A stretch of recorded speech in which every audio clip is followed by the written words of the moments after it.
विपक्ष के अविश्वास मत को विश्वास मत में बदलने के बाद अब मोदी सरकार पंडित नेहरू की एक और बड़ी भूल को सुधारने की तैयारी में है। और वो भूल है भारत में चल रहा अंग्रेजों का राजद्रोह कानून, जिसे हटाने के लिए खुद गृह मंत्री अमित शाह ने लोकसभा में बिल पेश कर दिया है। और अगर ये बिल तमाम दूसरे बिलों की तरह ही पहले लोकसभा और फिर राज्यसभा से पास हो जाता है तो राष्ट्रपति के हस्ताक्षर के बाद ये बिल कानून बन जाएगा और पंडित नेहरू की एक और बड़ी भूल सुधर जाएगी। नमस्कार, मैं हूं अविनाश और आप देख रहे हैं अंकल। भारत में चल रहा राजद्रोह कानून पंडित नेहरू की तमाम गलतियों में से एक है, जिसे खत्म करने के लिए लंबे समय से कोशिश की जाती रही है। हालांकि ऐसा नहीं था कि आजादी के ठीक बाद यह कानून भारत में लागू हुआ था। दरअसल अंग्रेजों के जमाने में जब 1857 का पहला स्वतंत्रता संग्राम हुआ तो उसके बाद अंग्रेजों को ऐसे कानून की जरूरत महसूस हुई जिसके जरिए वो भारतीयों के अपराध के हिसाब से सजा दे सके। इसके लिए अंग्रेजों ने थॉमस बेबिंगटन मैकाले की अध्यक्षता में बने चार्टर एक्ट ऑफ 1833 का सहारा लिया, जो फर्स्ट लॉ कमीशन की सिफारिश पर बनाया गया था। इसके जरिए अपराध और उसके हिसाब से सजा तय की गई थी और नाम दिया गया था इंडियन पीनल कोड। ये लागू हुआ 1860 में, लेकिन तब इस पीनल कोड में राजद्रोह जैसा कोई कानून नहीं था। धारा 124 तो थी, लेकिन 1860 वाले कानून में धारा 124A नहीं थी। 1870 में ब्रिटिश वकील और जज रहे जेम्स फिट्जजेम्स स्टीफन की सलाह पर इस आईपीसी में अलग से धारा 124 में ए जोड़ दिया गया।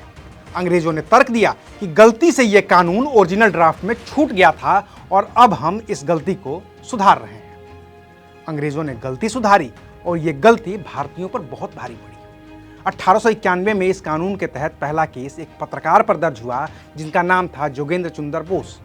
उन्होंने अपनी बंगाली पत्रिका बंगवासी में अंग्रेजों के बनाए एज ऑफ कंसेंट एक्ट 1891 की मुखालफत की थी। इसके बाद 1897 में इस कानून का चाबुक चला लोकमान्य बाल गंगाधर तिलक पर, जिन्हें इस कानून का दोषी ठहराकर 18 महीने की सजा भी दे दी गई। महात्मा गांधी से लेकर भगत सिंह और जवाहरलाल नेहरू तक को इस क्रूर कानून के जरिए सजा सुनाई गई थी। 15 अगस्त 1947 को जब भारत आज़ाद हुआ और भारत ने अपना संविधान बनाने पर काम शुरू किया तो उस वक्त पूरी संविधान सभा ने एक सुर में तय किया कि अभिव्यक्ति की आज़ादी पर किसी तरह का कोई भी प्रतिबंध नहीं रहेगा। इसे देखते हुए संविधान से राजद्रोह शब्द को ही पूरी तरह से हटा दिया गया। 26 नवंबर 1949 को जब भारत का संविधान बनकर तैयार हो गया तो उसमें आर्टिकल 19(1) के तहत बोलने और अभिव्यक्ति की पूर्ण स्वतंत्रता का जिक्र किया गया था। हालांकि तब भी आईपीसी में सेक्शन 124 से बना हुआ था, लेकिन जब संविधान में ही राजद्रोह का जिक्र नहीं था तो आईपीसी का सेक्शन 124A भी बेकार ही था। 26 जनवरी 1950 को जब भारत का संविधान लागू हुआ तब भी ऐसी ही स्थिति थी, लेकिन फिर पंजाब हाई कोर्ट का एक फैसला आया जिसने सब कुछ बदल दिया। हुआ ये कि 1951 में पंजाब हाई कोर्ट ने तारा सिंह गोपीचंद बनाम राज्य मामले में आदेश दिया कि सेक्शन 124A निर्विवाद रूप से अभिव्यक्ति की आज़ादी में बाधक है और ये संविधान के आर्टिकल 19 के मौलिक अधिकार के तहत मिली बोलने और अभिव्यक्ति की आज़ादी का हनन करता है। इस फैसले से प्रधानमंत्री नेहरू नाराज हो गए। यूनिवर्सिटी ऑफ लंदन में इंस्टीट्यूट ऑफ कॉमनवेल्थ स्टडीज में पोस्ट डॉक्टरल फेलो त्रिपुर दमन सिंह अपनी किताब वे 16 दिन नेहरू, मुखर्जी और संविधान का पहला संशोधन में लिखते हैं कि उस वक्त नेहरू के खिलाफ अखबारों में भी छपना शुरू हो गया था और उनके कई फैसलों पर अखबार विरोध में संपादकीय भी लिखने लगे थे। इस दौरान आम चुनाव भी नजदीक आ रहे थे, जो आज़ाद भारत के पहले आम चुनाव थे। इन परिस्थितियों से निपटने की कोशिश के तहत जून 1951 में भारत का पहला संविधान संशोधन हुआ, जिसका प्रस्ताव खुद प्रधानमंत्री पंडित जवाहरलाल नेहरू ने ही पेश किया था। 16 दिनों तक संसद में खूब बहस हुई, जिसमें सबसे गर्मागर्म बहस प्रधानमंत्री नेहरू और विपक्ष के नेता श्यामा प्रसाद मुखर्जी के बीच हुई थी।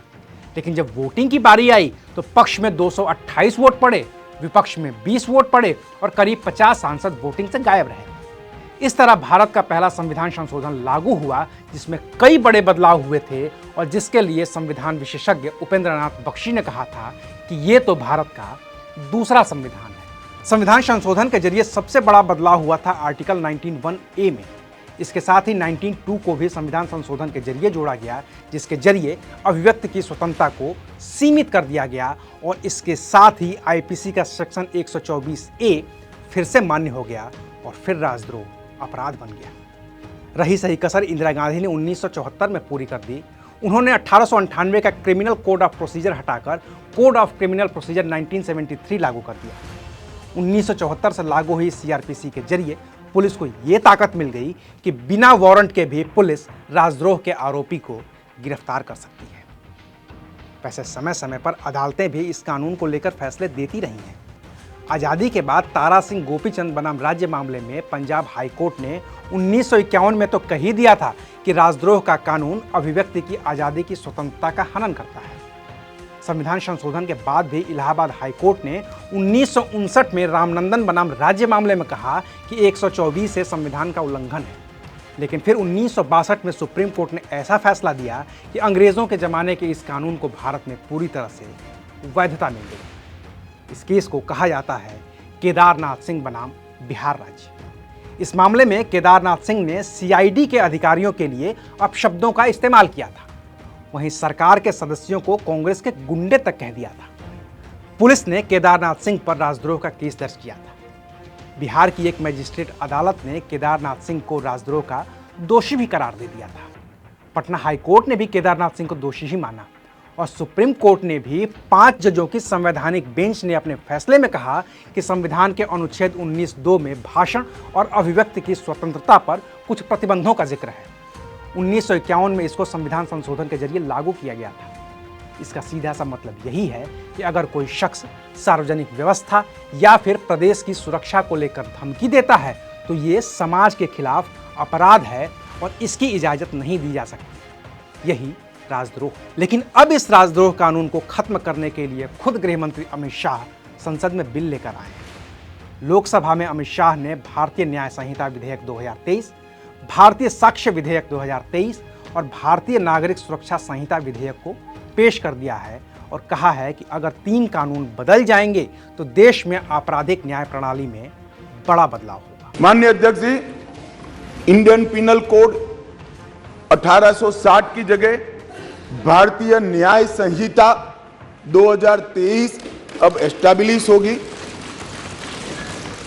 क्रिमिनल प्रोसीजर कोड 1898 की जगह भारतीय नागरिक सुरक्षा संहिता प्रस्तापित होगी और इंडियन एविडेंस एक्ट 1872 की जगह भारतीय साक्ष्य अधिनियम 2023 प्रस्तावित हो। ये तीनों कानूनों को रिप्लेस कर इनकी जगह जो 3 नए कानून बनेंगे उनकी आत्मा होगी भारत के नागरिकों को संविधान प्रदत्त सारे अधिकार जो मिले हैं इसकी सुरक्षा।